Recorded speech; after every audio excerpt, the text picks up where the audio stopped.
हाल ही में दिल्ली के अंदर विधानसभा चुनाव हुए। 27 साल बाद बीजेपी ने दिल्ली की सत्ता के अंदर वापसी की है। बीजेपी की ओर से रेखा गुप्ता को दिल्ली का नया मुख्यमंत्री बनाया गया है। इन्होंने शपथ ले ली है। अगर बात करें रेखा गुप्ता की कि रेखा गुप्ता कौन है, किस प्रकार ये राजनीति के अंदर शामिल हुई, छात्र राजनीति में किस प्रकार से यह एक्टिव रही और क्या है इनकी पारिवारिक पृष्ठभूमि और क्या इन्होंने शिक्षा ग्रहण की है और दिल्ली के विकास को लेकर क्या होंगी इनके समक्ष चुनौतियां, जानेंगे आज के इस वीडियो के अंदर। अगर आपने अभी तक हमारा चैनल जागरूकता सब्सक्राइब नहीं किया है तो सब्सक्राइब जरूर कर लें, क्योंकि हम देते हैं आपको आपके आसपास चल रही प्रमुख घटनाओं और प्रमुख मुद्दों की सटीक जानकारी। तो बात कर लेते हैं रेखा गुप्ता के बारे में। रेखा गुप्ता के अगर हम राजनीतिक सफर की बात करें तो यह एबीवीपी से जुड़ी, यानी कि अखिल भारतीय विद्यार्थी परिषद से, और उसके बाद में दिल्ली विश्वविद्यालय के दौलत राम कॉलेज के अंदर एबीवीपी से जुड़ने के बाद में वहां पर सचिव भी रही। उसके बाद में इन्होंने 1996-97 के अंदर दिल्ली विश्वविद्यालय अध्यक्ष पद का चुनाव लड़ा और ये अध्यक्ष बनी। उसके बाद में 2007 में उत्तरी पीतमपुरा से यह पार्षद भी बनी।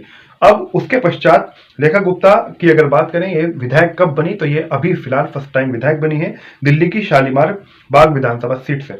अगर इनकी शिक्षा की बात करें, यानी कि इनकी शैक्षिक पृष्ठभूमि क्या रही है, तो इन्होंने दिल्ली विश्वविद्यालय से एमए किया है और AIIMA कॉलेज से इन्होंने MBA किया है। अगर रेखा गुप्ता के हम परिवार की बात करें कि इनका पारिवारिक बैकग्राउंड क्या है, इनके परिवार में कौन कौन है, इनके परिवार की अगर बात करें तो रेखा गुप्ता के बचपन में ही इनका परिवार हरियाणा से दिल्ली शिफ्ट हो गया था। और जब ये बचपन में, यानी कि इनकी उम्र उस समय मात्र 2 साल थी, हरियाणा के जींद जिले से ही इनका संबंध बताया जाता है। अगर रेखा गुप्ता के परिवार के अंदर इनके पति की बात करें तो इनके पति मनीष गुप्ता एक व्यापारी हैं और इनके अगर बच्चों की बात करें तो मीडिया रिपोर्ट्स के अनुसार रेखा गुप्ता के 2 बच्चे हैं। बीजेपी के अंदर इनको क्या क्या जिम्मेदारियां मिलती रही हैं, ये बीजेपी के अंदर महिला मोर्चा की महासचिव और राष्ट्रीय कार्यकारिणी सदस्य जैसी इनको जिम्मेदारियां बीजेपी के अंदर मिलती रही हैं। अब जानते हैं दिल्ली के मुख्यमंत्री के रूप में इनकी चुनौतियां क्या क्या होंगी।